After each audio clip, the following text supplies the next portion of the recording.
Assalamualaikum Ibu-Ibu. Halo, Waalaikumsalam Bu warahmatullahi wabarakatuh. maaf ya Bu, saya terlambat join. Eh, Ibu siapa? Ibu Revi ya. Ibu dalam ini sekelasnya berapa orang Bu di kelas C? Ada 62, Bu. Baru join 40. Nggak apa-apa ya, kita mulai saja sambil tunggu temannya yang lain, ibu-ibu yang lain untuk bergabung. Baik, Bu. Oke.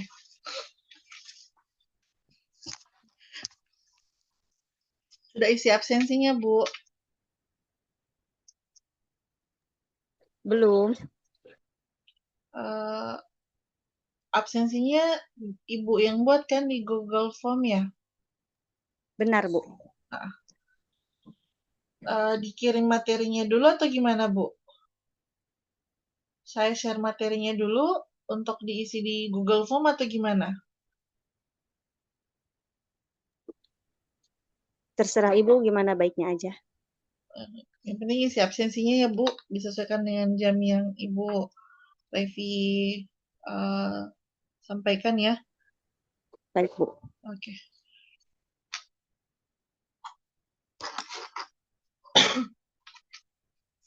Oke, baik Ibu, saya mulai. Sebelumnya saya mau perkenalkan dulu, nama saya Nuris Wahyuni. Saya stay di Makassar, Bu. Jadi kita selang 1 jam gitu. Ada yang stay di Makassar, Bu, atau ada yang orang Makassar, asli Makassar? Nggak ada, Bu, ya? Jawa Kayaknya semua, Bu, ya? Lampung, NTT ada, Bu. Oh, ada NTT. Ada. Berapa orang? Apa 2, apa 3 gitu kalau nggak salah. Sudah gabung? Kayaknya Belum. belum. Apa sudah?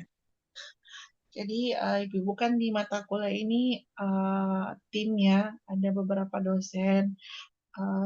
Di pertemuan pertama sama Ibu Ita, pertemuan kedua dan ketiga itu sama saya. Cuman karena kebetulan pas jadwalnya kelas C ini saya selalu berhalangan, jadi saya cover untuk hari ini untuk 2 kali pertemuan gitu. Jadi nanti mungkin ada 2 kali pertemuan lagi sama dosen yang lain, nggak tahu entah Bu Ita atau Ibu siapa. Kemudian kita ada 2 kali lagi pertemuan gitu. Baik Ibu, kemarin sudah dapat materi dari Ibu Ita kan? Materi dari saya untuk hari ini ada 2. Yang pertama bentuk layanan home care dan institusi pelayanan home care. Nah, sebenarnya home care sendiri ini bukan hal yang baru ya buat ibu-ibu bidan. Pasti sudah ada yang melaksanakan, menjalankan entah dari puskesmas atau dari PMB ibu-ibu bidan sekalian. Jadi sebelum kita lanjut, saya mau tanya ibu-ibu dulu, apa sih yang ibu tahu dari home care? Ibu-ibu bidan, apa yang ibu ketahui dari home care? Apa itu home care? Ada yang bisa bantu, Bu? Atau bisa menjawab gitu, biar kita lebih banyak sharing, discuss. Biar kalau saya bawa materi terus sepanjang perkuliahan, nanti Ibu seperti didongeng gitu. Biar lebih aktif, biar saya lebih tahu juga Ibu pengetahuannya tentang home care itu sudah sampai di mana, ada yang sudah menjalankan. Ayo Ibu, Ibu-ibu. Izin, Bu. Ya, Ibu siapa? Saya Auliah, Bu. Tugas di mana, Bu? Aulia? Home care itu, Bu, pelayanan Ibu Aulia, kesehatan. maaf, Ibu Aulia tugas di mana? Saya di PMB, Bu. PMB pribadi ya? Iya. Oke, Bu. Home care itu dasarnya home dan care itu ya, pelayanan di rumah intinya, Bu. Jadi kita sebagai tenaga kesehatan yang jemput bola melayani pasien di rumahnya. Gitu, Bu. Oke, pasien baik. Bu, ada yang mau menambahkan atau ada yang lain? Oke, Ibu, ada 43 bidan ini. Ibu bidan yang sudah di pelayanan, sudah bertahun-tahun. Ayo, Ibu. Assalamualaikum Bu, izin menambahkan. Iya, silakan Ibu. Ibu siapa, Bu? Lainatul Fuadah Bu. Tugas di mana? Di rumah sakit Ibu. Oke. Ibu Laila tuh apa itu? Menurut Ibu, home care itu apa, Bu? Mungkin home care itu pelayanan kesehatan yang disediakan oleh bidan ke rumah-rumah pasien ya Bu. Biasanya mencakup pemeriksaan kesehatan, bisa untuk pemeriksaan ibu hamil, pasca persalinan, ataupun bayi baru lahir.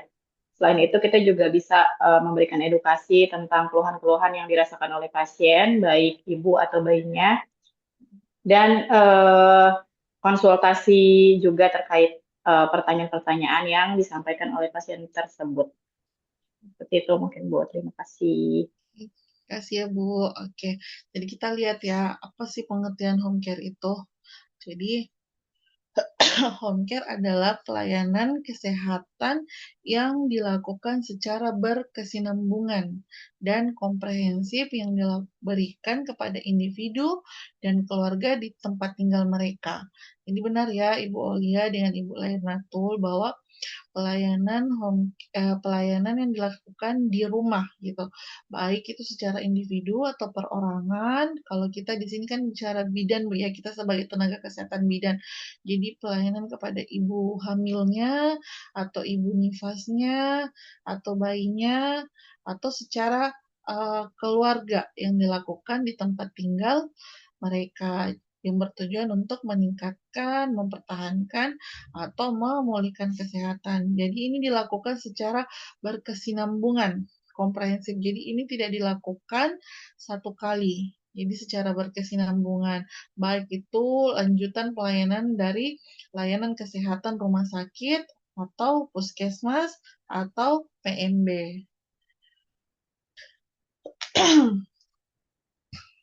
Jadi, home care adalah salah satu pelayanan kesehatan yang diberikan oleh petugas kesehatan, baik perawat atau bidan untuk meningkatkan derajat kesehatan pasien pada kondisi pasien yang secara fisik mengalami keterbatasan untuk meningkatkan kualitas pelayanan dan mempertahankan kesehatan individu atau keluarga. Jadi, home care ini programnya itu untuk membantu masyarakat dengan pelayanan home care untuk follow up, gawat darurat, atau home care visit yang dapat membantu dalam meningkatkan derajat kesehatan masyarakat. Jadi, home care pada prinsipnya bertujuan untuk memenuhi kebutuhan dan kepuasan pelayanan kesehatan dengan tidak melanggar kode etik dan standar mutu profesi. Jadi kita tidak boleh melakukan pelayanan kesehatan yang bukan menjadi wewenang profesi kita. Jadi walaupun kita sebagai seorang bidan melakukan di rumah klien, ini bukan pasien Ibu ya. Kalau kita sebagai seorang bidan, kita tidak mengatakan pasien kepada ibu hamil karena ibu hamil dan ibu nifas itu bukan orang sakit. Jadi kita tidak mengatakan mereka itu adalah pasien, tapi klien, ya. Jadi kita sebagai seorang bidan ada wewenang, ada standar yang pelayanan, implementasi, dan intervensi yang kita lakukan. Jadi tidak semua tindakan kita lakukan, walaupun itu kita melakukan di rumah klien. Jadi kita ada standar, kita memiliki standar dalam mengimplementasikan tanggung jawab profesional kita.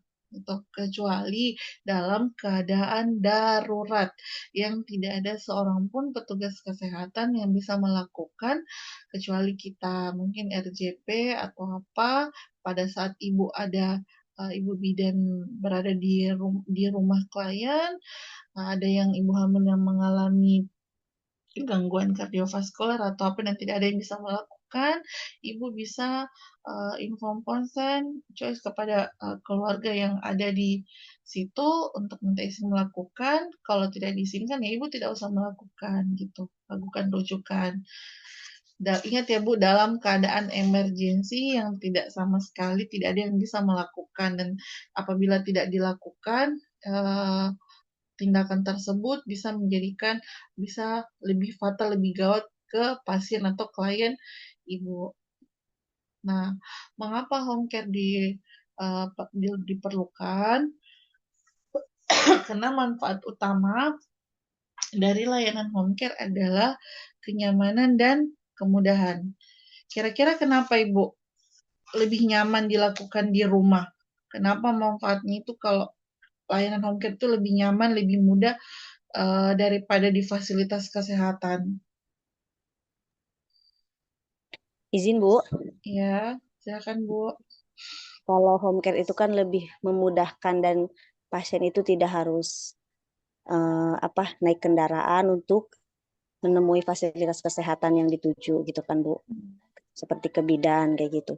Kalau di home care itu kan berarti pelayanannya di rumah, berarti tenaga kesehatannya yang datang lebih mudah, lebih nyaman dan tidak ribet gitu. Jadi si pasien tinggal duduk manis menunggu gitu. Jadi nanti pelayanannya yang datang gitu. Pelayanannya baik petugasnya seperti itu Bu. Oke, betul ya Bu Alia ya. Karena pasti ya kita merasa nyaman ketika kita berada di rumah sendiri. Bidan yang datang ke rumah tidak perlu lagi repot-repot pergi ke pusat kesehatan, mau itu PMB, puskesmas atau rumah sakit. Dan dapat menjadi hal yang sulit bagi ibu hamil mungkin atau ibu yang postpartum apalagi yang IC. Nah, itu memudahkan bagi ibu-ibu hamil atau ibu nifas. Kemudian dukungan emosional dan pemahaman yang mendalam. Karena petugas kesehatan itu bisa mengenal klien dengan keluarganya, bisa melihat lingkungan kliennya dengan baik, sehingga pendidikan kesehatan yang diberikan itu sesuai dengan situasi dan kondisi kliennya.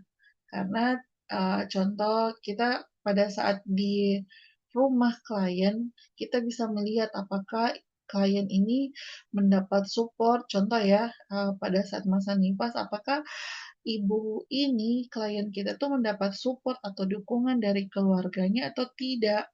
Atau kliennya ini suaminya berada di dekatnya atau tidak. Jangan sampai bekerja di luar daerah atau mungkin merantau atau apa, sedangkan kita memberikan pendidikan kesehatan itu, ibu nanti pada saat uh, perawatan payudara minta bantuan suaminya ya, minta bantuan keluarganya ya, sedangkan suami dan keluarganya tidak support dan tidak mendukung ibu pada masa nifasnya. Jadi kita bisa lebih mengenal, lebih mengetahui keadaan klien gitu.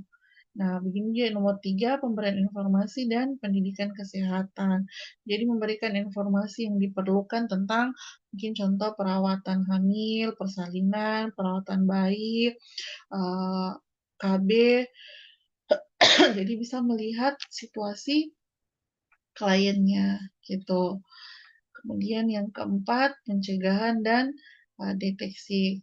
Karena ibu bidan lebih dekat dengan klien, bisa melihat situasi dan kondisinya, bisa melihat ibunya secara langsung lama memantau perawatan tali pusat bayinya, contoh teknik menyusui ibu yang baik dan benar. Nah, jadi kita bisa melihat, oh kalau ibunya ini cara menyusunya seperti ini, itu bisa mengakibatkan nanti puting susu lecet atau bendungan ASI atau infeksi tali pusat. Jadi kita bisa melihat mencegah dan mengajari ibu, memberikan pendidikan kesehatan lebih awal kepada ibu tanpa menunggu mendapat keluhan dari ibu tanda-tanda gejala infeksi. Jadi bisa dideteksi lebih awal dan diterapi dengan lebih cepat. Tapi di sini tenaga kesehatan atau bidan itu berarti harus lebih peka melihat situasi, kondisi kliennya. Jadi walaupun kita melakukan kunjungan rumah, pelayanan home care, tapi kalau bidannya hanya sekedar datang, melihat habis itu pulang, ya pasti tidak akan mendapatkan pasti klien tidak akan mendapatkan kenyamanan pada saat layanan home care, tidak mendapatkan tujuan utama dari pelayanan home care itu sendiri. Gitu. Nah, jenis institusi pemberi layanan kesehatan. Jadi, ada beberapa jenis institusi yang dapat memberikan layanan home care. Jadi, antara lain itu institusi pemerintah, institusi sosial, institusi swasta, dan home care yang berbasis rumah sakit. Yang mana dari keempat ini kita bahas satu-satu. Jadi, di institusi pemerintah itu di Indonesia, pelayanan home care yang telah berlangsung itu dilakukan dalam bentuk perawatan kasus atau keluarga yang berisiko tinggi, baik ibu, bayi, balita maupun lansia, yang dilaksanakan oleh tenaga keperawatan atau kesehatan puskesmas. Jadi klien yang dilayani di puskesmas biasanya adalah kalangan menengah ke bawah. Nah, ada yang bisa memberikan contoh, Bu, yang seperti apa itu layanan home care yang di bawah naungan institusi pemerintah. Ada yang bisa memberikan contoh, Ibu, seperti apa itu home care yang institusi pemerintah, Ibu Bidan? Ibu Bidan sudah melakukan home care, Ibu, pelayanan home care? Ya Bu, kalau di puskesmas itu seperti kunjungan resti, terus Ibu Nipas resti, kayak gitu paling Bu. Ibu Sri tugas di puskesmas? Iya. Ibu sudah pernah melakukan pelayanan home care? Kalau di rumah sih enggak, tapi kalau di puskesmas paling kita ada apa ya kayak kunjungan ke misalkan ibu hamil resti, ibu nipas resti, kita yang kunjungin sebagai bidan desanya. Jadi kunjungannya itu seperti apa, Bu? Datang ke rumah kliennya itu kapan, berapa kali? Seperti itu bagaimana, Bu? Bisa bisa diceritakan, Ibu? Kalau ibu hamil resti biasanya kan ketahuannya misalkan mau di posyandu. Nanti kita laporan ke kepala puskesmas, kita bisa koordinasi sama Bu Bidkornya untuk kunjungan resti ke rumah pasiennya. Itu berapa kali dilakukan kunjungan, Bu?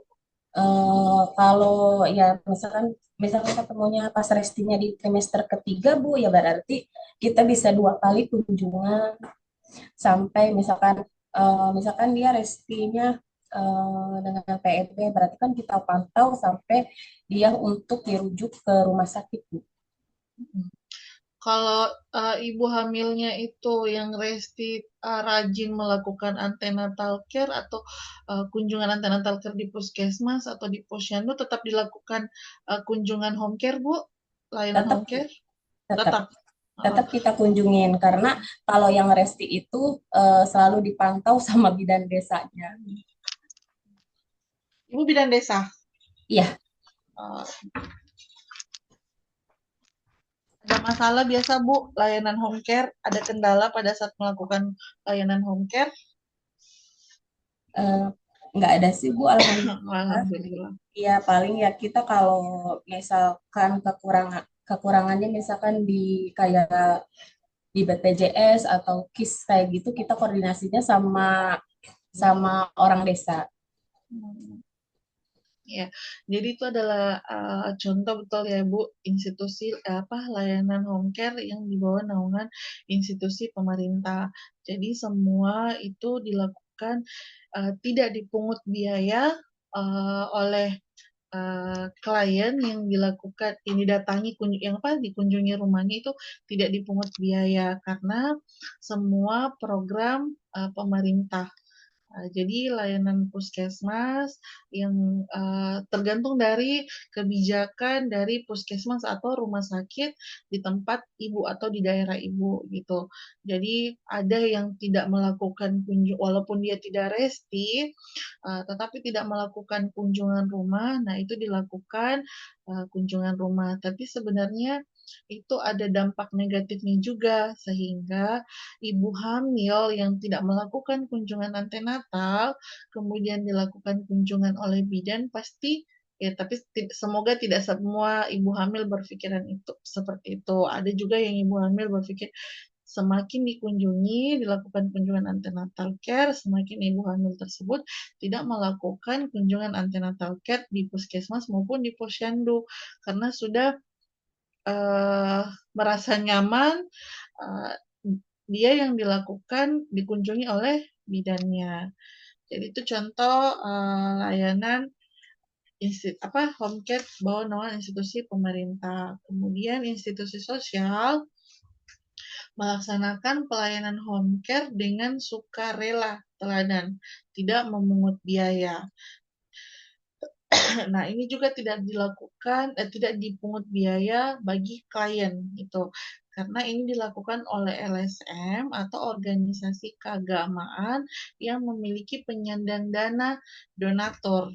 Jadi tidak dipungut biaya, tidak diberatkan kepada kliennya, tetapi petugas kesehatannya ada juga yang mendapatkan, ada juga tidak, karena ini sebagai wujud pengabdian kepada Tuhan Yang Maha Esa. Tapi dana-dana yang digunakan itu dari donaturnya, jadi institusi sosial, jadi dia tidak di bawah naungan pemerintah. Tapi sejauh ini kalau di Makassar yang untuk pelayanan home care kesehatan ibu dan anak itu belum ada.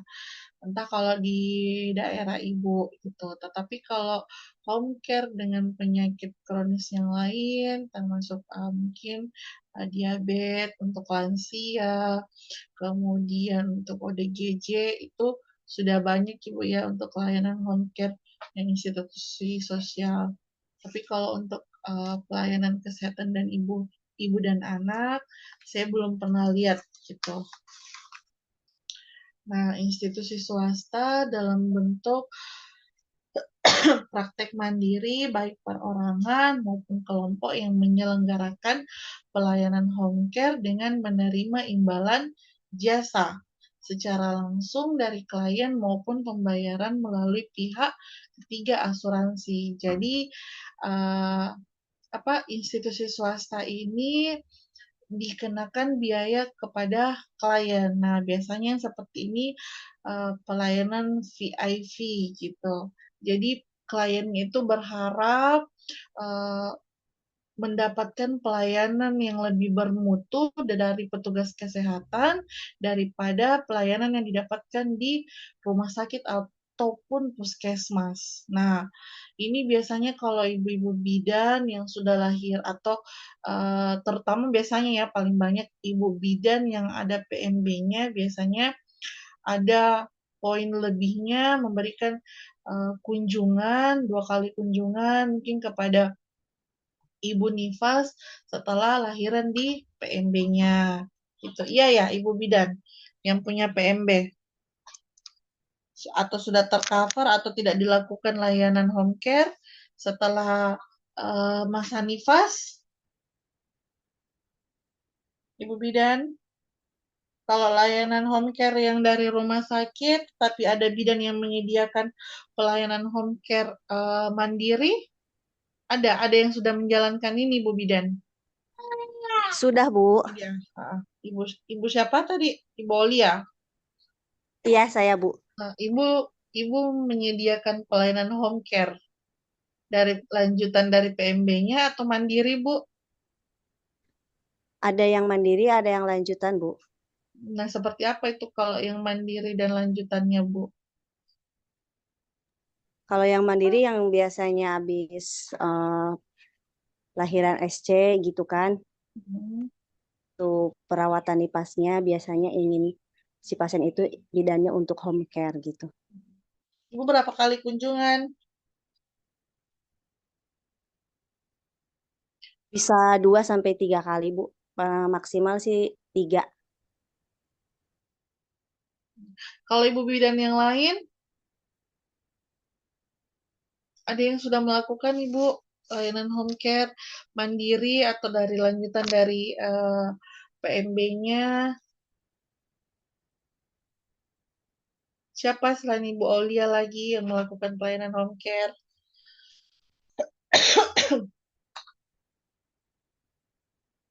Ayo Ibu. Ada Bu, Ibu siapa Bu? Ibu Esi. Ya, silakan Ibu Esi, gimana? Kalau kita kan di sini masih ada yang lahir juga sama Pak Raji ya Bu ya.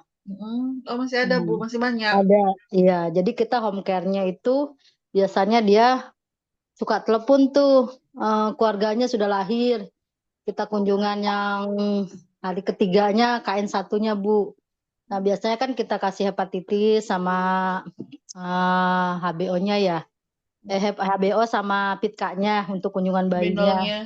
Iya, sama ibunya biasanya kita lihat juga kan, kalau misalnya pendarahannya, kontraksinya sama sekali. Nanti kita kunjungin lagi di hari ketiganya lagi, Bu. Ke bayinya, perawatan tali pusatnya, sama gitunya juga.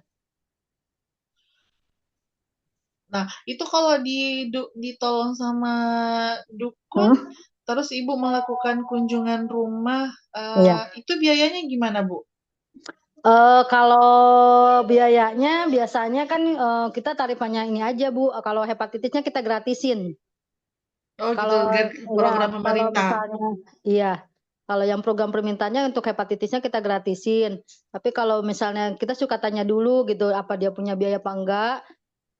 Tapi kalau yang Paraji tetap Bu kunjungan home care-nya harus karena kita kan ngejar hepatitisnya. Kalau yang untuk apa yang lahir-lahir di Paraji. Kalau untuk biayanya sih sesuai obat aja Bu. Kalau misalnya Ibu nggak mau nggak punya uang, biasanya suka gitu ya udah nggak apa-apa kita hanya ngejar hepatitisnya aja. Gitu. Berarti sebenarnya masih di bawah naungan institusi pemerintah Bu ya? Iya, karena kita kan ngejar ke hepatitisnya Bu. Tapi kalau Harus ke itu. ibunya Bu atau pelayanan perawatan tali pusat atau gimana, itu bagaimana Bu? Tetap Bu, kita tetap melakukan untuk perawatan tali pusata ke ibunya. Biasanya sih saya kalau misalnya memang tidak menggunakan obat, saya nggak tarif sih. Wah, Gitu. Kita tetap lihat, iya. sosial Bu ya, Karena, sosial iya. mandiri. Karena kan kita juga bidan desa Bu. Oh, bidan desa. Iya, tetap perawatannya ke situ untuk home care-nya. Masih tinggi Bu penolong persalinannya oleh dukun? Ya lumayan Bu, masih tinggi juga. Kok bisa Bu? Walaupun sudah punya BPJS, nggak tahu mungkin nggak tahu ya Bu. Ini kita sudah bulan ini aja mereka yang punya BPJS aja kita tanya tetap masih ke Paraji. Ibu nggak ada upaya untuk melakukan apa begitu? Sudah. Dari Apa yang puskesmas Ibu sudah lakukan? Kita sudah pernah manggil Parajinya Bu, malah sampai ke polisian juga kita tanda tangan MOU-nya segala. Pernah waktu itu Parajinya itu suruh bayar kalau mereka, tapi ya nggak tahu deh susah juga Bu. Kita nggak bisa maksain juga. Tapi maksudnya Ibu nggak ajak duet gitu pada saat pertolongan panggil ibu bidannya gitu? Sudah Bu, sudah. Tapi tetap ini memang Parajinya agak bandel juga karena memang kita 10 desa itu hampir terus lokasinya juga jauh kali ya dari puskesmas kadang dari rumah kita juga nggak ada pustu Bu. nggak ada Bu, di desa saya nggak ada pustu. Wah, iya seharusnya itu program pemerintah Ibu tidak melakukan pendekatan sosialisasi ke warga, jadi tidak hanya ke dukunnya. Ya sudah pernah. Sudah semua. Iya, karena kita pernah sampai Parajinya itu kita harus bayar mereka waktu itu sama dokternya dipanggilkan semua untuk apa Parajinya itu untuk pelatihan Paraji di puskesmas, MOU segala macam sudah. Ya nggak tahu deh masyarakatnya bingung juga. Sudah sama tokoh masyarakatnya juga Bu. Sudah Bu. Kan Ibu sudah berapa lama tugas di desa? Saya tuh udah 98 Bu sampai 20 tahunan lebih. Memang susah kita tuh 10 desa ini agak susah gitu. Saya aja yang saya tuh sama satu desa sama Bidan Aulia, Bu. Oh gitu. Ibu Nah, di daerah mana tadi? Bogor. Bogornya Oh, perbatasan Cianjur. masih banyak ya, Bu, Masih daerah sana. banyak. Masih Oh, banyak. berapa dukunnya, Bu? Dukunnya satu. Tapi Heeh. cuma dia suka kemana-mana ke desa lain. Ini dukunnya. Memangnya dukunnya itu nggak gratis atau bagaimana, Bu? Kok sampai masyarakatnya lebih tertarik ke dukunnya daripada ke fasilitas kesehatan? Eh, nggak tahu ya. Kira-kira apa gitu, Ibu? Nggak ada yang melakukan Padahal pengkajian atau Eh, apa sudah sampai alasannya? sempat didatangin saya sama kepala puskesmasnya itu langsung ke rumahnya sudah ke rumahnya malah sampai dokternya nanya Mak nggak takut nolong persalinan enggak Mama nggak takut jadi sama apa kepala puskesmas dok gimana nih saya dok sudah pendekatan ke masyarakat malah yang BPJS ini bulan sekarang aja yang punya BPJS aduh geleng-geleng kepala mereka punya Wah, BPJS tapi tetap lah alasannya ya itu jauh lah puskesmas. Karena kita di sini Bu, bidan desa kan kalau yang BPJS kita nggak nolong. Diwajibkan untuk ke puskesmas. oh begitu. Iya, untuk bidan desanya harus membawa yang ibu bersalin ke puskesmas yang punya BPJS. Kita nggak boleh nolong buat pengklaimannya gitu. Oh, jadi kliennya, jadi masyarakat ini tidak merasakan, nah itu dia ya, tidak Iya, merasakan kemudahan. iya. Ah, itu dia masalahnya, Bu, daripada mereka dirujuk lah. Mereka itu merasa Puskesmas. bahwa itu mereka dirujuk. Nah, kenapa itu tidak dilakukan sama pemerintah untuk ada pustu sebagai penanggulangan gitu, Bu? Tidak tidak dilakukan pertolongan di sana supaya itu Hmm, untuk mengurangi angka persalinan yang ditolong oleh dukunnya Paraji. gitu, Iya. parajinya. Itu enggak tidak ada upaya begitu, Bu? Kayaknya berkaitan dengan pengklaiman deh Bu, pengklaiman BPJS kan.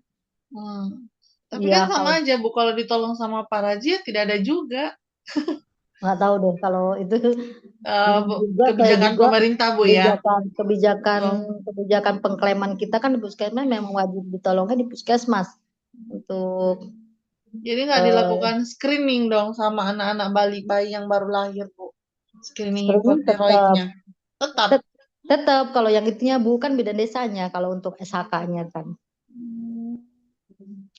Berarti kalau sudah pertolongan persalinannya sudah lahir, tetap dipanggil ibu bidannya ya, tetap ingat bidannya ya. tetap mereka tetap ingat Berarti nyebutnya Bu suntik sehat kalau kita di situ Bu udah lahir sama siapa sama Ambi Oti gitu sama emak mau suntik sehat gitu mereka tahu seperti itu. oh berarti mereka tidak anti tenaga kesehatan sama sekali sebenarnya, betul-betul hanya mereka tidak mau dibawa atau dirujuk ke rumah ke puskesmas. Mereka pasti pikirnya seperti itu.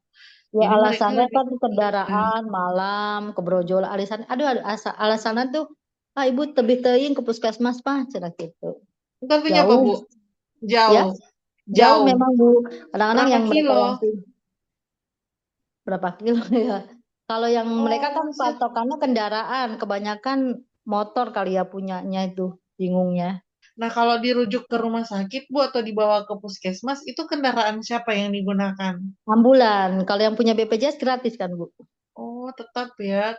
Iya, Hmm. Tapi tetap mereka ambul. merasa, yaitu dia, pelayanan di kala dukun nih, Bu, layanan home care-nya. Iya, home care tetap ke kita sampai 3 kali tetap ke kita gitu. Enggak, pertolongan persalinannya. Pertolongannya persalinannya Heeh. ya betul betul Jadi itu masih dia tadi tinggi. ya, kembali ke manfaat home care, Iya. tenaga kesehatannya dikalah gitu, dikalah saing karena mereka harus dirujuk, mereka merasa repot, ya seperti itu Bu. Ketika kita pelayanan home care pasti hmm, klien, masyarakat, warga pasti akan mencari kenyamanannya gitu. Wah sayang sekali itu Bu, pertolongan persalinannya lebih banyak ditolong oleh Pak Rajinya. Bentar ya Bu.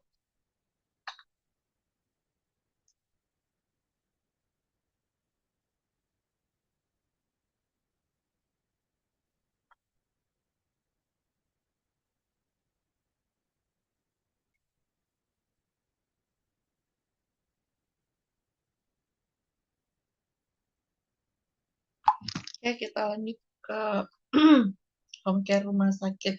Home care yang berbasis rumah sakit. Jadi merupakan perawatan lanjutan pada klien yang telah dirawat di rumah sakit karena masih memerlukan bantuan layanan keperawatan, maka dilanjutkan di rumah. Nah, alasannya adanya home care yang jenis program ini, ambulasi dini dengan risiko memendeknya hari rawat. Jadi kesempatan untuk melakukan pendidikan kesehatan itu sangat kurang. Misalnya pada postpartum. Nah, normalnya hanya dirawat 1 sampai 3 hari. Nah, untuk bagaimana mengajarkan cara menyusui, bagaimana cara merawat tali pusat, merawat luka perineum yang benar, dan senam postpartum.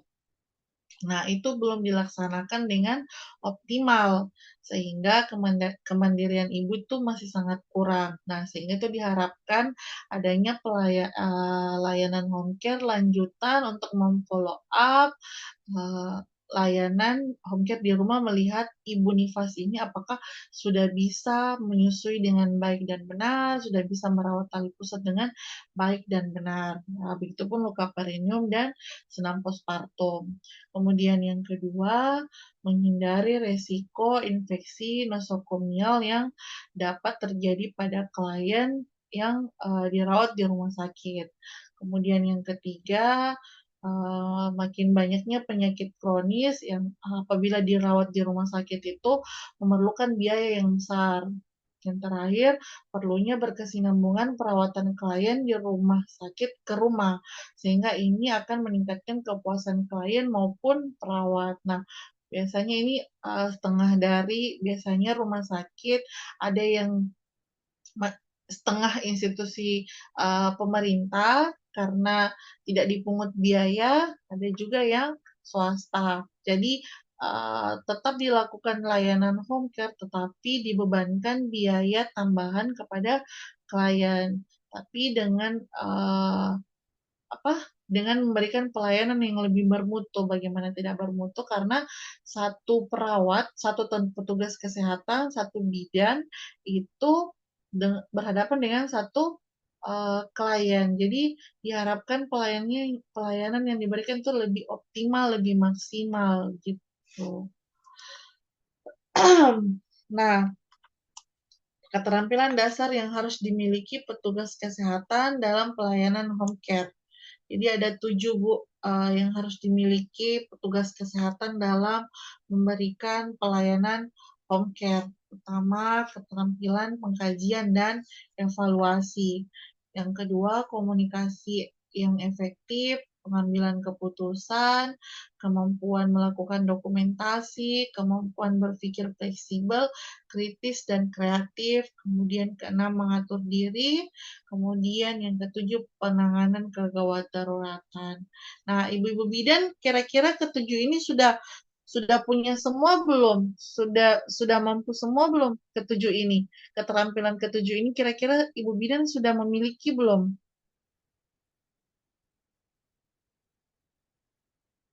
Ibu bidan.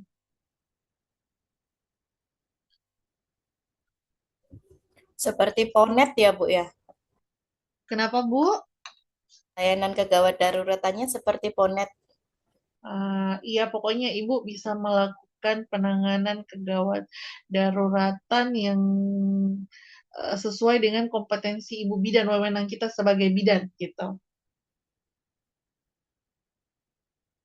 Kira-kira Ibu bidan sudah bisa tidak? Atau ada yang bisa memberikan contoh Ibu, yang mana tuh keterampilan pengkajian dan evaluasi, komunikasi yang efektif itu yang mana?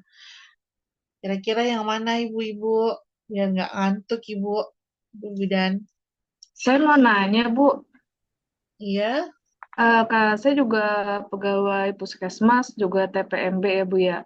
Kadang-kadang kalau di tempat saya suka suka dipanggil ke rumah, tapi untuk menentukan orang yang mau meninggal. Kadang dilema ya di situ.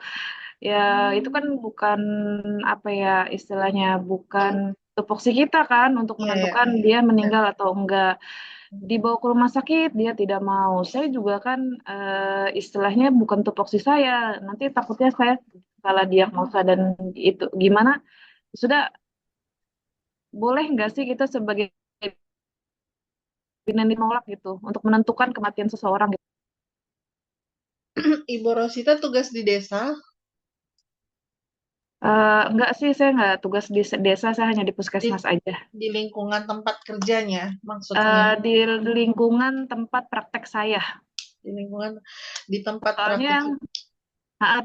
TPMB. Soalnya kan kalau saya kawasannya kota ya Bu, bukan pedesaan gitu, bukan pelosok juga gitu. Kadang-kadang pas masyarakat itu warganya males gitu untuk ke rumah sakit gitu. Jadi dipanggillah bidan. Ini udah meninggal apa belum ya Bu Bidan gitu. Gitu. Jadi pertanyaannya Ibu Rosita bisa menolak atau tidak gitu. Iya, karena kan saya nggak ada kemampuan untuk menentukan orang meninggal atau enggak gitu. Nah, kalau ibu merasa tidak memiliki kemampuan itu dan memang itu bukan wewenang kita sebagai seorang bidan, itu Ibu Rosita boleh menolak. Nah, kalau mereka masih tetap memaksa, ibu bisa menganjurkan kan bisa kolaboratif dengan tenaga kesehatan yang lain mungkin Bu kalau dia masih mau dengan tenaga kesehatan. Nah, kalau perawat itu kan ada mereka memang ada untuk penanganan apa sorry bukan penanganan perawatan yang pasien yang sudah menghadapi sakratul maut ya kan kalau gitu. Nah sebelumnya saya mau tanya di tempat ibu ada perawat mungkin Bu mantri di tempat layanan kerja ibu di sekitaran wilayah kerja ibu. Ada klinik banyak, tapi mereka maunya saya terus yang Ibu dipanggil. Rosita. Nah setelah dia menolak masih maksa enggak Bu? Ya dengan raut muka yang gak enak. Nah, terus Ibu Ita bagaimana melakukan Saya penolakan? ya saya bilang saya apa namanya ya saya bilang saya nggak bisa Pak untuk menentukan meninggal atau enggak. Paling Bapak ke rumah sakit aja. Saya bilang atau panggil ada dokter yang di klinik gitu. Baru mereka iya gitu, tapi sering banget gitu ya, namanya bidan mungkin segala semuanya harus bisa kali ya. Tapi kadang-kadang masyarakat itu yang kurang apa ya istilahnya kurang puas gitu kalau kita tuh enggak. Harus menuntut kalau bidan itu harus bisa semuanya. Iya Mulai kalau di dari segala jenis kelamin, dari iya nah, iya itu memang dilemanya kita, Bu. Tapi nggak apa-apa daripada Ibu menanggung resiko melakukan yang bukan kewenangan Ibu. Maka, apalagi Ibu berada di lingkungan yang masih ada tenaga kesehatan yang lain selain Ibu bidan. Gitu. Nah, Ibu berhak untuk melakukan penolakan. Apalagi Ibu posisinya tidak berada di rumahnya. Mereka yang datang untuk memanggil Ibu ke PMB-nya ya, ada bidan kliniknya ya. Nah, itu enggak apa-apa, Bu. Kita kan punya hak untuk menolak juga, gitu. Karena bukan wewenang kita sebagai seorang bidan. Karena masyarakat memang tidak mengetahui dan tidak semua, maksudnya tidak semua mengetahui kompetensi kita, wewenang kita sebagai bidan apa saja yang bisa dilakukan, gitu ya Ibu Rosita. Tapi kalau mereka diarahkan untuk ke rumah sakit atau ke petugas kesehatan yang lain kan mereka mau kan Ibu Rosita. mau sih dok, mau sih Bu sebenarnya. Nah, tapi walaupun dengan raut muka yang kecewa gitu, daripada ibu ke sana nggak bisa ngapa-ngapain juga, padahal mereka harapannya ibu bidan bisa bisa mengetahui, bisa mungkin apa, tapi sampai di sana juga ibu tidak bisa melakukan apa-apa, bisa saja raut kecewa penolakan yang mereka dapat itu kalau ibu Ita ke sana, ibu Rosita ke sana bisa akan lebih kecewa raut wajahnya gitu. Ya, bisa Ibu Rosita? Siap. Oke. Baik Ibu, ada yang bisa bantu tadi apa Ibu keterampilan mengkaji dan mengevaluasi apa sih itu Bu kemampuan pengkajian dan evaluasi kenapa sampai ketujuh ini harus dimiliki oleh kita petugas kesehatan gitu. Keterampilan pengkajian itu evaluasi seperti apa? Kenapa? Mau coba jawab, Bu? Ya Bu, silakan. Kalau keterampilan pengkajian dan evaluasi itu biasanya seperti kemampuan anamnesa, terus pemeriksaan, sama screening yang resiko tinggi, ibu hamil Risti gitu. Nah, terus untuk yang komunikasi yang efektif itu adalah kemampuan kita menyampaikan hasil pemeriksaan dan apa yang kira-kira dibutuhkan pasien dengan bahasa yang mudah dimengerti. Jadi bukan dengan bahasa medis. Terus untuk pengambilan keputusan adalah kemampuan kita untuk mendiagnosa apa sih diagnosa kebidanan, terus sama eh, kira-kira apa nih tindakan seorang bidan yang harus dilakukan. Nah, terus untuk kemampuan dokumentasi adalah kemampuan mencatat eh, apa saja hal yang kita kaji, kita berikan asuhan kepada pasien tersebut. Nah, itu baik di buku si pasien maupun untuk dokumentasi kita. Terus kemampuan berpikir fleksibel, kritis, dan kreatif. Ini seperti misalnya apa ya? Ini tuh nggak bisa dilakukan. Kayak misal harusnya ini dilakukan di rumah sakit, tapi kita gimana ya? Mengembangkan kemampuan ya untuk mengatasi masalah itu. Terus untuk mengatur diri ini adalah mungkin membatasi apa sih yang boleh kita lakukan dan yang nggak boleh kita lakukan meskipun sebenarnya kita bisa sesuai batas kewenangan. Nah, terus untuk penanganan kegawat daruratan ini adalah kalau sebatas bidan sih biasanya stabilisasi pasien ya agar mampu atau transportable untuk dirujuk. Begitu, Bu. Bu Dian ya, Ibu Dian. Ya, Bu. Oke, bagus ya Ibu jawaban. Ibu Dian tugas di mana, Bu? Saya di puskesmas, Bu. Ibu sudah pernah melakukan layanan home care? Home care paling saya biasanya kalau ada kebrojolan doang sih, Bu. Kalau di Jakarta KPLDH biasanya yang turun. Jadi bukan Ibu Dian. Kebetulan saya di VK. Oh gitu. Oke. Ada yang lain nih Bu, yang punya pendapat lain selain Ibu Dian, ketujuh ini apa gitu. Mungkin ada yang berbeda pendapatnya sama Ibu Dian atau ada yang mau menambahkan. Ayo Ibu Bidan, atau Ibu-Ibu. Belum bidan ya, belum profesi. Insya Allah bisa S1 lanjut profesi jadi panggilnya Ibu Bidan. Ayo Ibu, biar nggak ngantuk.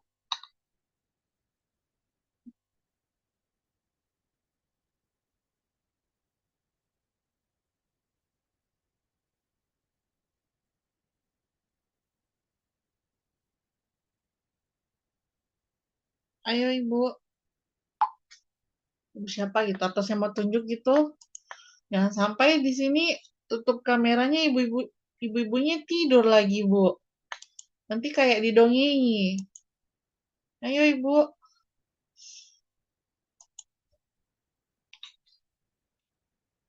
Ibu siapa lagi yang bisa menambahkan pendapatnya dari Ibu Dian? Ayo Bu. Kok silent semua ibu-ibunya? Oke, baik kalau begitu saya kasih tambahan dari jawaban dari Ibu Dian yang mencoba menjawab tadi Bu ya. Jadi keterampilan pengkajian dan evaluasi itu uh, bagaimana kita memiliki kemampuan untuk menilai perkembangan klien kita. Jadi melihat perkembangan asuhan yang telah diberikan itu baik jangka pendek maupun jangka panjang. Jadi kita mengetahui perkembangannya apakah ini tidak sesuai atau tidak gitu.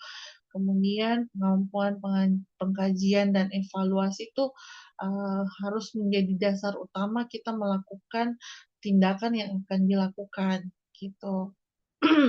Betul ya, sudah betul tadi juga dengan jawaban Ibu Dian. Kemudian komunikasi yang efektif, karena komunikasi itu sebagai dasar uh, antara bidan dengan klien petugas kesehatan dasar utama. Gitu. Bagaimana komunikasi yang baik itu pasti akan mampu membangun hubungan baik antara petugas dan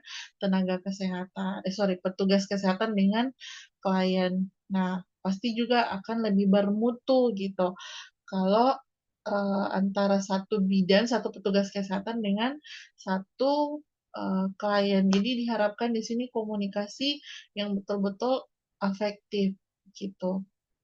Kemudian yang ketiga, pengambilan keputusan. Di sini petugas kesehatan itu harus punya insting yang lebih peka.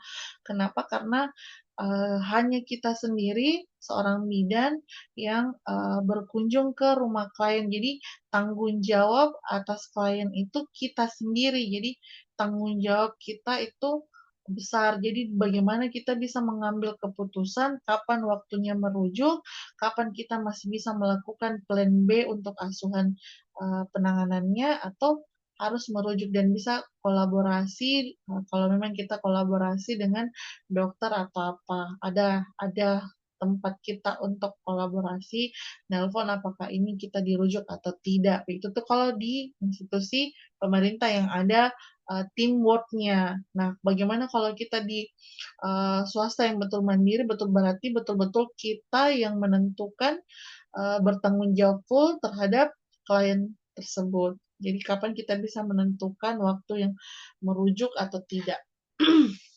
Kemudian yang keempat, kemampuan dokumentasi.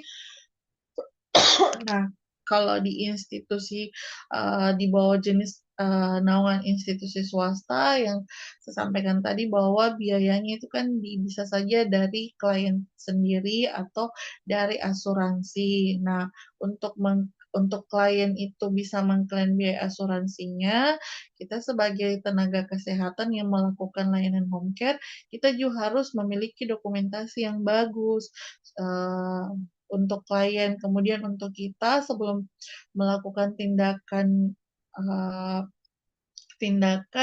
harus melakukan inform consent sebelumnya. Jadi ada tanda tangan dari keluarga atau klien sebelum kita melakukan tindakan. Jadi jangan kebalik, Bu, melakukan tindakannya dulu, kemudian penandatanganan inform consent. Kan banyak gitu, Ibu, biasanya nanti sebentar saya melakukan penandatanganan lembar inform consentnya setelah dilakukan tindakan. Nah, kita tidak tahu pada saat proses tindakan apakah ada masalah yang terjadi atau apa.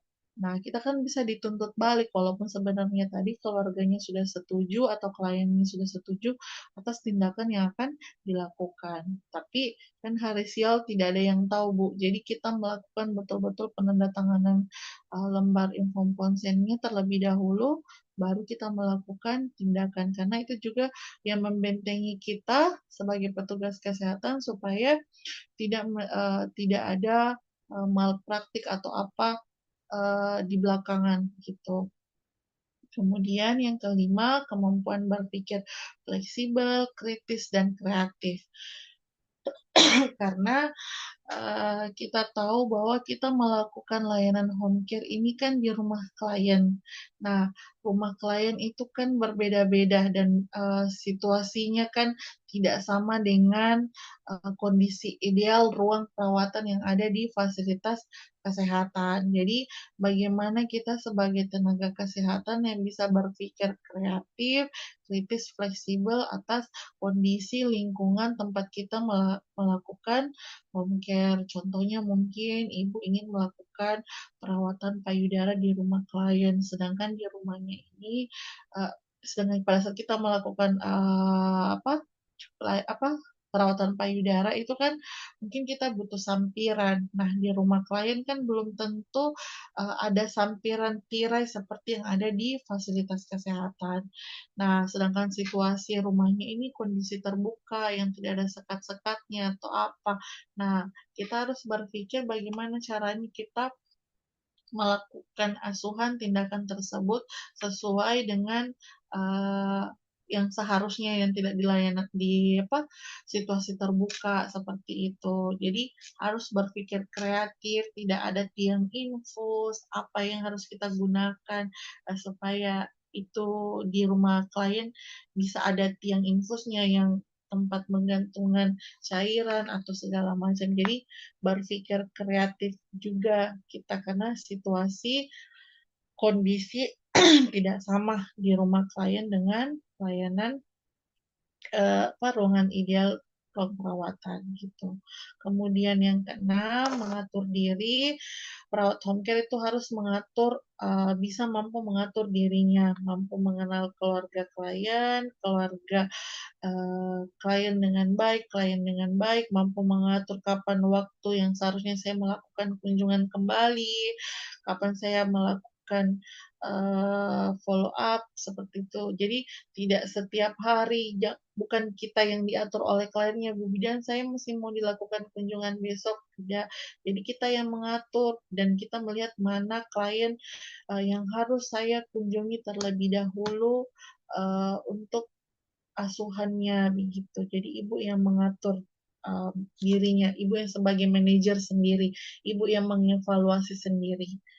Nah, penanganan kegawat daruratan, situasi gawat darurat itu bisa terjadi kapan saja pada klien. Betul yang seperti Bu Dian, bagaimana kita bisa uh, mengatasi situasi kondisi darurat tersebut. Gitu. Kemudian selanjutnya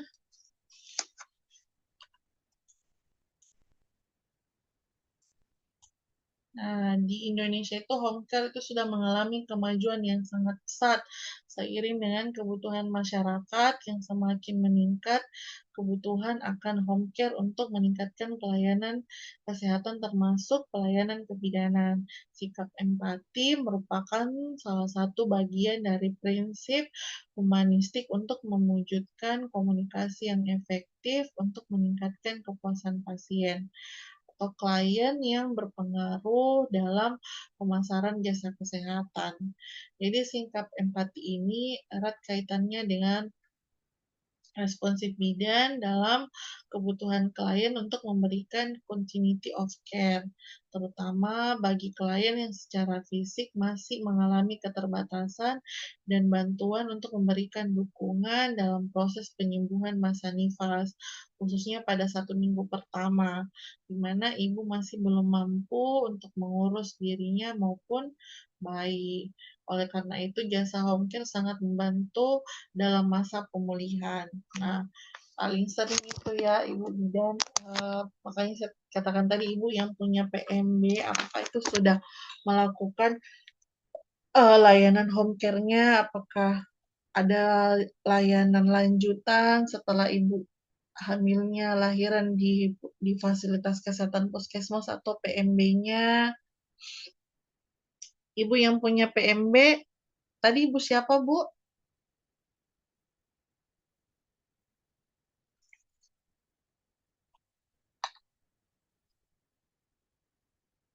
Ibu Bidan.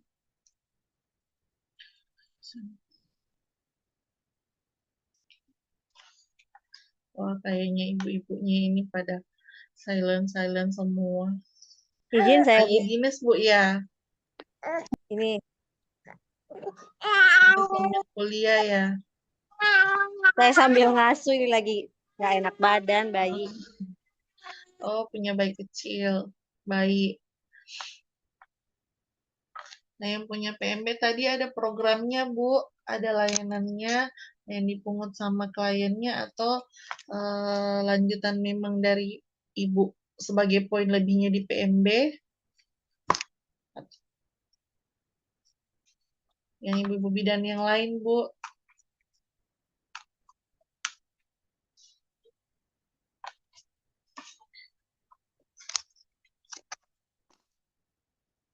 Oke, baik, saya lanjut saja ya dari. Nah, peran bidan dalam pelayanan home care itu ada 4, patient educator, patient advocate, case manager, dan spiritual estetik komuner. Nah, ada yang bisa bantu menjelaskan Ibu peran bidan dalam pelayanan home care keempat ini yang mana saja? Nah, biar ibu-ibunya lebih aktif, Bu.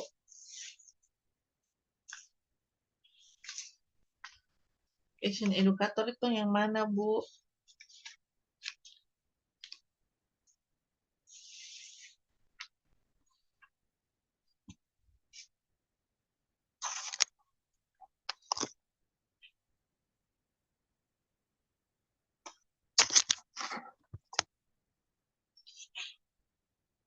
Ayo ibu-ibu.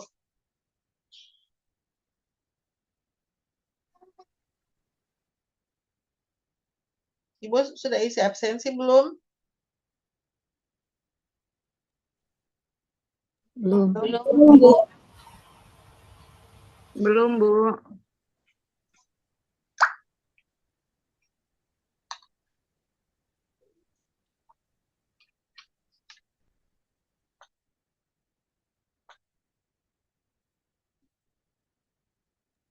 Izin menjawab, Ibu. Iya Bu, silakan. Untuk peran bidan dalam pelayanan home care untuk pasien edukator yaitu bidan ini sebagai pendidik, yaitu untuk meningkatkan pengetahuan tentang kesehatan dan masalah kesehatan, mempromosikan gaya hidup sehat, membantu pasien meningkatkan sikap terhadap pengobatan, dan mencegah penyakit, catatan, dan kematian dini.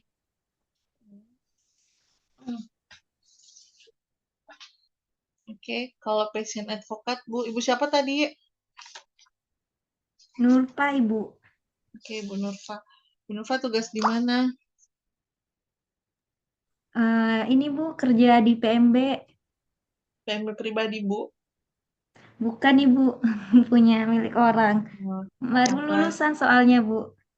Dan baru lulus D3. Iya, iya Ibu. Oh, sudah pernah melakukan layanan home care? Dulunya pernah Bu, tapi home care-nya itu tentang kayak pijat bayi, meses, Sudah ikut gitu Bu. pelatihan? Iya, sudah pelatihan baby spa. Sudah punya STR, Bu? Sudah Ibu. Oke. Berarti sudah bisa ya. Jangan melakukan pelayanan home care kalau belum ada sertifikat STR-nya, kemudian tidak pernah ikut pelatihan. Kemudian apa yang bisa melakukan pelayanan home care itu pendidikan minimal D3 kalau keperawatan, D3 keperawatan, kebidanan D3 kebidanan, kemudian punya STR, kemudian telah mengikuti pelatihan layanan home care. Oke, lagi Ibu kalau patient advocate.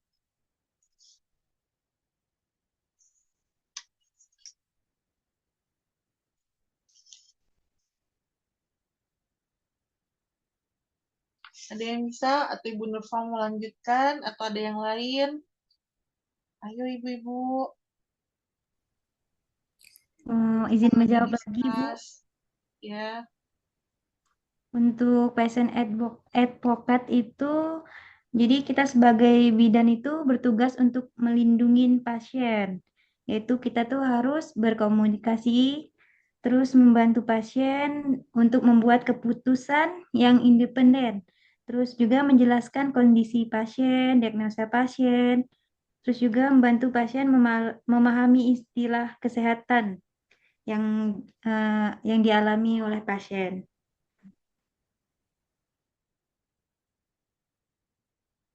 Kalau case manager,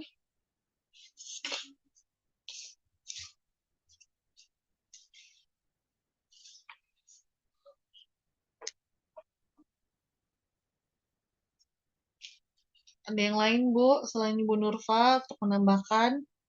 Iya, Bu, izin menambahkan untuk case manager, Bu. Hmm.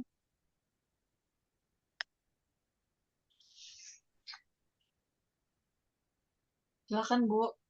Ya, case manager adalah kita sebagai bidan bertanggung jawab untuk merencanakan, mengkoordinasikan, dan memantau layanan kesehatan bagi individu atau kelompok, terutama mungkin untuk pasien-pasien dengan kebutuhan kompleks. Jadi kita sebagai bidan bekerja sama dengan pasien, keluarga, dan penyedia layanan kesehatan lainnya untuk memastikan bahwa pasien tersebut mendapatkan perawatan yang tepat. Seperti itu mungkin, Bu. Oke. Ada yang lain?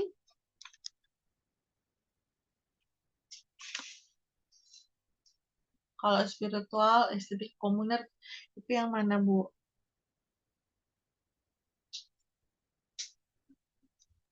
Izin Ibu Ya. menjawab.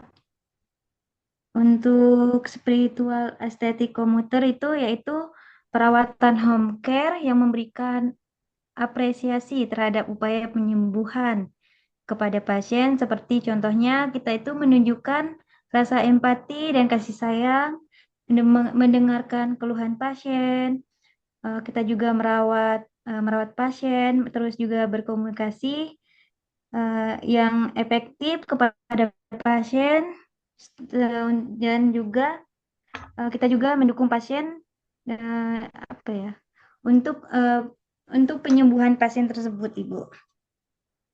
Oke, betul ya. Jadi spiritual aesthetic itu lebih ke kita memberikan dorongan semangat kesembuhan kepada klien, gitu. Jadi saya bahas dari awal ya. Jadi kalau patient educator itu kan kita sebagai tenaga kesehatan itu kan tidak melakukan kunjungan ke klien itu kan kita tidak 24 jam. Kita hanya beberapa jam saja ke klien. Nah, dalam kurun waktu tertentu itu kita tidak bisa kontak langsung kepada klien. Jadi perawat itu bagaimana memberikan edukasi, edukator atau mendidik atau kita mendidik caregiver supaya bisa melakukan penanganan terhadap masalah yang dihadapinya. Jadi ibu bidan itu mengajarkan ke kliennya atau ke keluarganya untuk bisa melakukan penanganan mandiri setelah bidan tidak melakukan kunjungan pelayanan home care. Jadi mendidik caregiver. Kemudian kalau patient advocate, jadi kita sebagai seorang bidan itu petugas kesehatan itu kita tidak hanya saja memastikan bahwa tindakan yang kita lakukan itu adalah benar, tetapi kita juga harus memastikan bahwa tindakan yang kita lakukan itu memperhatikan nilai-nilai kemanusiaan atau menjaga hak-hak klien. Nah, tadi sudah diberikan contoh sama Ibu Nurfa juga. Jadi kita tidak hanya sekedar memberikan melakukan hal-hal yang benar. Jadi contoh kalau kita mau melakukan rujuk atau mau tindakan yang kita lakukan, mungkin contoh perawatan tali pusat atau seperti apa yang tidak boleh memberikan apa-apa di dalam pada tali pusat bayi. Tapi kalau hak klien mau memberikan itu, ya kita sebagai bidan bagaimana, Bu? Apakah kita mengizinkan keluarganya untuk melakukan atau tidak? Padahal kita melakukan tindakan yang benar untuk melarang tidak diberikan serbuk-serbuk atau semacamnya di tali pusat bayi. Nah, bagaimana itu, Bu? Kita sebagai seorang bidan, apakah kita membiarkan atau tidak? Karena kita melakukan tindakan yang benar, tapi kita juga harus menjaga hak-hak klien. Kira-kira kalau seorang bidan, ibu bidan menghadapi situasi seperti itu, apa yang ibu lakukan? Pasti ibu bidan pernah berhadapan dengan situasi seperti itu kan? Tidak hanya mungkin perawatan tali pusat, mungkin ibu nifas, apa yang ibu bidan lakukan ketika menghadapi situasi seperti itu? Ayo ibu bidan. Iya Ibu. Kira-kira apa yang tindakan yang ibu bidan lakukan? Sebagai Biasanya kalau dulu ya Bu, ya dulu masih ada kan yang pakai bubuk kayak apa sih, kayak abu yang bekas dibakar tuh ya. Tapi sekarang kayaknya udah nggak ada. Kalau kita nemukan juga kuning Bu, biasanya kunyit Bu yang sekarang mah dipakai tuh Paraji tuh keluarganya kunyit. Itu gimana, Bu? Nah kalau kita pas temukan tuh biasanya saya cuci dulu Bu, saya bersihin lagi ulang gitu. Nggak Biasanya marah, Bu? Ya? Nggak marah keluarganya? Enggak. Biasanya sih enggak kalau udah nurut. Cuma kadang-kadang kalau kayak kasus gitu sih enggak, kalau kita pas nemuin kan Bu, ini nggak boleh ya kalau kita bilang gitu. Terus ibu minta air dong, mau diapain Bu? Mau dicuci? Saya cuma bilang gitu aja. Saya cuci dulu Bu tali pusatnya. Biasanya saya seperti itu. Tapi enggak, nanti besoknya nggak boleh lagi ya. Cukup kering aja. Kita kasih kasa aja, seperti itu aja. Gitu. Nggak pernah dapat yang membandel, Bu? Enggak sih selama ini. Cuma kalau di sini tuh yang susah itu yang kalau habis melahirkan, kalau kita di Sundanya nyebutnya nyanda Bu. Jadi setengah duduk itu habis lahir. Sampai berapa hari gitu, 40 hari si ibu harus tidur tuh setengah duduk. Itu masih dilakukan? Masih dilakukan. Nanti kita nurut nih, kita pulang. nggak taunya besok dia gitu lagi gitu. Di belakangnya tuh disangka kasur sampai tinggi gitu. Itu masih ada yang seperti itu. Gitu. Ya, jadi itu dilematiknya sebagai seorang bidan ya, Bu. Jadi ketika memang itu peran bidan dalam pelayanan home care yang kalau pasien advokat ini, kalau kita sudah melakukan tindakan kita itu sudah benar, tetapi ada hal yang harus diperhatikan, hak-hak klien. Nah, apabila seperti itu, ya kembali lagi kita harus melakukan penandatanganan inform consent supaya besok-besok yang disalahkan bukan ibu bidannya gitu. Jadi itu hal yang membentengi kita sebagai seorang bidan. Jadi ingat Ibu, jangan anggap enteng inform consent itu, ya.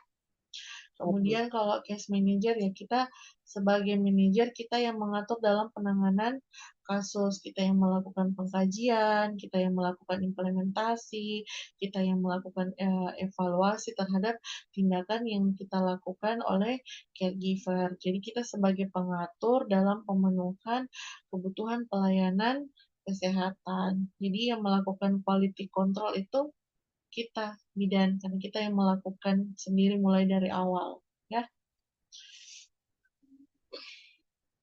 Nah ini tadi mau saya bahas ini Bu, nggak apa-apa kita yang ulang yang belum sama sekali nih Bu.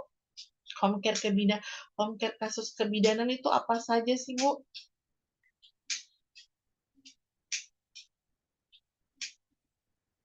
Apa Izin saja Ibu? menjawab, Ibu. Ya.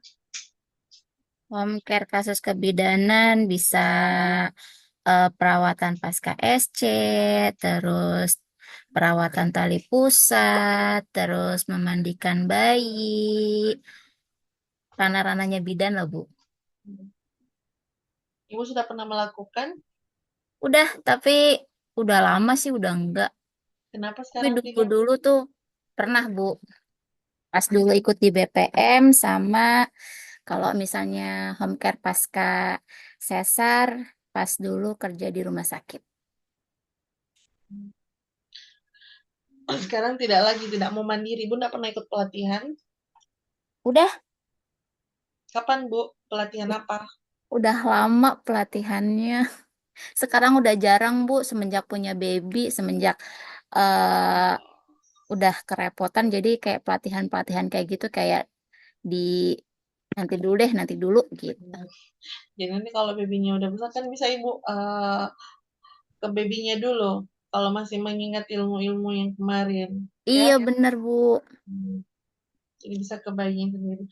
Jadi betul ya Bu, pelatihan itu kita harus update. Jadi tidak hanya satu kali kita melakukan pelatihan, kemudian kita melakukan itu terus. Jadi kan ada update ilmu pelatihan-pelatihan yang terutama home care. Sekarang itu kan banyak tuh Bu, ibu-ibu yang baby spa, bayinya, terutama ibu-ibu baru yang belum mampu memandikan bayinya. Biasanya 1 minggu pertama atau sampai tali pusatnya puput, ya kita sebagai bidan melakukan kunjungan home care pada bayinya karena biasanya ibunya belum berani memandikan kalau masih ada tali pusatnya yang belum puput. Nah sekarang itu kalau di Makassar banyak Bu, walaupun terutama yang bidan-bidan baru yang belum kerja di puskesmas atau di rumah sakit itu ikut pelatihan. Jadi dia pelayanan home care mandiri. Jadi datang ke rumah-rumah, terutama perawatan payudara, pijat oksitosin. Seperti itu kan ibu bidan yang terutama punya PMB itu bisa menjadikan poin lebih di PMB-nya ibu-ibu bidan. Jadi setelah lahiran di PMB-nya mungkin dapat perawatan 3 kali kunjungan gratis sama ibu-ibu bidannya. Jadi tercover semua sama biaya persalinannya. Seperti itu ibu bidan. Atau sudah ada yang melakukan seperti itu, Bu? Pasti sudah ada ya ibu bidan. Jadi aspek etiko-legal itu hal yang sangat penting dipahami oleh setiap perawat penyelenggara home care. Jadi pemahaman tentang aturan hukum penyelenggaraan home care itu wajib dipahami untuk menghindari masalah hukum terhadap aktivitas yang dilakukan. Perawat harus melakukan mematuhi etik pelayanan sehingga bebas dari berbagai masalah terkait etik. dan hukum seperti criminal action, administrative action, maupun civil action. Jadi palang pintu dari tindakan itu adalah membentengi diri dengan memberikan konsen untuk setiap tindakan yang akan dilakukan. Jadi melakukan tindakan itu sesuai dengan kewenangan yang dapat mencegah terjadinya malpraktek agar pelayanan yang diberikan bisa lebih optimal pada seorang perawat home care. Jadi haruslah perawat yang memiliki kemampuan mengkaji, mengevaluasi, komunikasi, dan mampu mengambil keputusan yang berpikir kritis, mendokumentasikan tindakan, serta harus siap dalam menghadapi kedaruratan dengan bekal keterampilan basic life saving. Jadi walaupun kita sebagai seorang bidan harus ada juga basic kita. Kita mungkin melakukan RJP, jadi pada saat ada gangguan kardiovaskular, ibu bidan bisa melakukan pertolongan penanggulangan apabila tidak ada sama sekali petugas kesehatan yang bisa melakukan selain ibu-ibu. Nah, itu pertemuan yang sebelumnya, Bu, ya. Kita lanjut ke populasi, jenis, dan pemberi layanan home care. Nah, populasi dalam home care di Amerika, kita di Amerika ya, meskipun home care diperlukan untuk semua umur, tetapi ternyata klien berusia 65 tahun atau lebih dan wanita lebih banyak dari pria. Ini secara keseluruhan ya Bu, home care secara umum. Nah, kita sebagai seorang bidan, nah populasi kita, sasaran kita siapa saja Bu yang bisa kita berikan pelayanan home care. Selain ibu hamil, siapa saja yang bisa kita berikan layanan home care, populasi yang bisa kita berikan.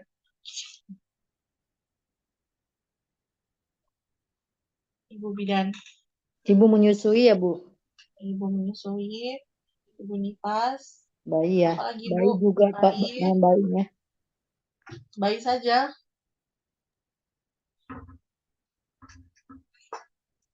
Bayi saja, Bu. Ya, Ibu. Maksudnya satu ibu menyusui dan bayinya gitu, Bu. Kalau bayi kan kita lakukan misalnya cara perawatan, cara memandikan bayi ke ibunya seperti itu. Atau enggak dengan pijat bayi kan bisa home care juga. Ya. Kalau remaja yang home care, gimana Bu? Bisa tidak? Remaja bisa, Bu. Home care. Apa kira-kira layanan home care-nya, Bu? Oh ya, kalau remaja biasa. Ada yang sudah pernah melakukan home care Kalau remaja Bu? belum, Bu. Saya belum. Belum ada kasusnya ya. Biasanya remajanya yang datang ke fasilitas kesehatan yang punya masalah gangguan haid, kek, anemia, atau yang prakonsepsi, remaja yang pranikah.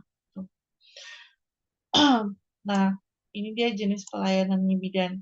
Jadi bidan mampu memberikan pelayanan kesehatan terhadap masyarakat, prevensi primer, sekunder, dan tersier. Jadi jenis layanan home care sesuai dengan kewenangan bidan itu diantaranya satu, memantau kesehatan ibu dan janin, memberikan suntik imunisasi, memberikan layanan ibu pasca melahirkan, memberikan pengetahuan tentang KB, dan memberikan penyuluhan bidan.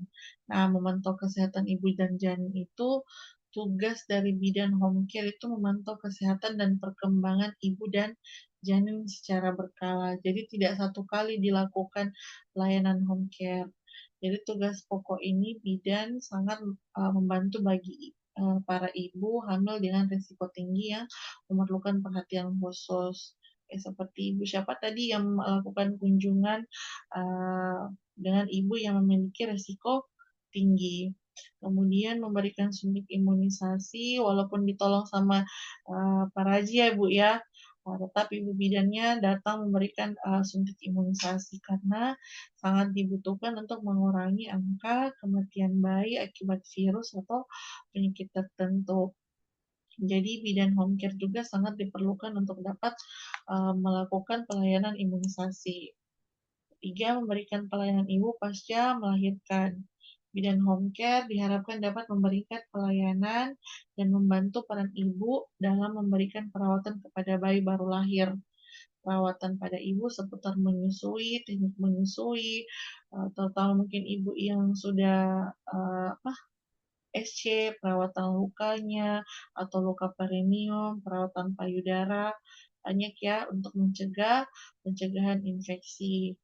Kemudian memberikan pengetahuan tentang KB, program KB yang diadakan oleh pemerintah tentu memerlukan dukungan langsung dari tenaga kesehatan seperti bidan untuk menjelaskan apa saja keunggulan atau kekurangan alat kontrasepsi kepada pasangan suami istri. Jadi pasangan suami istri itu bisa menentukan alat kontrasepsi yang akan digunakan sesuai dengan kepentingannya, keinginannya, yang dibutuhkan gitu. Kemudian yang terakhir memberikan penyuluhan bidan, memberikan pengetahuan terkait pendidikan kesehatan, terutama pada wanita mengenai KESPRO, cara mengasuh anak dengan baik. Jadi hal tersebut sangat membantu bagi para wanita, apalagi ibu baru. Nah, pemberi layanan home care itu siapa saja? Yang pertama dokter. Pemberi home care harus berada di bawah perawatan dokter. Dokter harus sudah menyetujui rencana perawatan sebelum perawatan diberikan kepada pasien. Biasanya lanjutan dari rumah sakit. Kemudian bidan, apa saja yang sudah dibahas ya, bidan apa saja pemberi layanan home care-nya. Kemudian perawat, semua yang membutuhkan kontak fisik dan interaksi face-to-face, juga mencakup tindakan mengajarkan pada pasien dan keluarga bagaimana menjalankan suatu prosedur dengan baik benar. Jadi perawat dan bidan ini hampir sama ya, interaksi face to face, mengajarkan pada pasien dan keluarga untuk tindak lanjutnya bisa melakukan secara mandiri dengan baik dan benar. Jadi walaupun tidak ada perawat atau bidannya bisa melakukan mandiri. Kemudian physical terapis, jadi perawatan yang meliputi penguatan otot, pemulihan mobilitas. Jadi biasanya ini para terapis-terapis yang datang ke rumah, biasanya lanjutan dari rumah sakit. Speech pathologist, jadi tujuan dari speech therapy adalah untuk membantu pasien mengembangkan dan memelihara kemampuan berbicara dan berbahasa.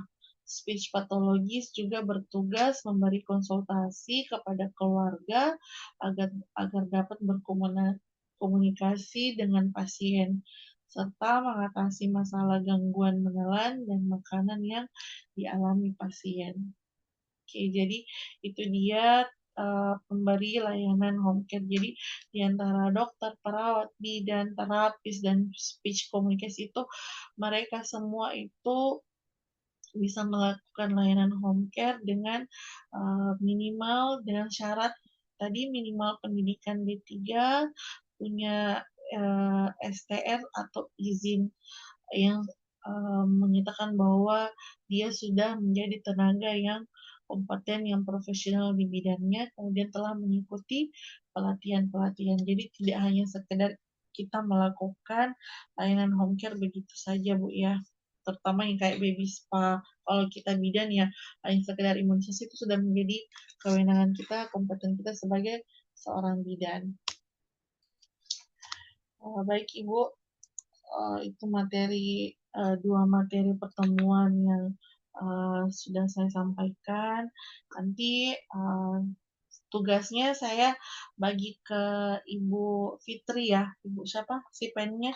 Karena Ibu Fitri untuk pertemuan selanjutnya kita nanti setelah dua pertemuan setelahnya nih.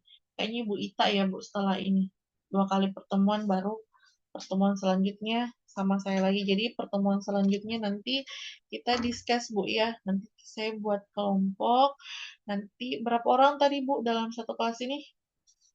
62 orang, Bu. 2, Bu. 62. Nanti saya bagi 5 kelompok, Bu ya. Jadi pertemuan selanjutnya kita diskusi gitu. Nanti materinya saya kasih Ibu Fitri, kelompoknya juga nanti diatur sama Ibu Fitri. Jadi Ibu yang bentuk, pilih teman kelompoknya sendiri, jadi 5 kelompok. Ya Bu ya? Baik, Bu. Oke. Sekian materi saya untuk hari ini Bu. Terima kasih. Nanti saya share materi. Nanti Bu Fitri tolong ya. Maaf Ibu Revi ya. Oh sorry, Ibu Tipenya Revi ya. Revi Bu. Oh iya, Iya. maaf Bu, maaf ya, Ibu Revi. Oke, nanti saya kasih materinya Bu ya untuk dibagi ke temannya, materi judul tugasnya masing-masing ya untuk 5 kelompok. Iya, baik Bu. Oke, terima kasih Bu. Sekian pertemuan kita untuk hari ini ya. Saya akhiri. Assalamualaikum warahmatullahi wabarakatuh. Terima Waalaikumsalam kasih Bu. warahmatullahi Waalaikumsalam wabarakatuh. warahmatullahi Terima wabarakatuh. kasih, Bu. Terima kasih,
Bu.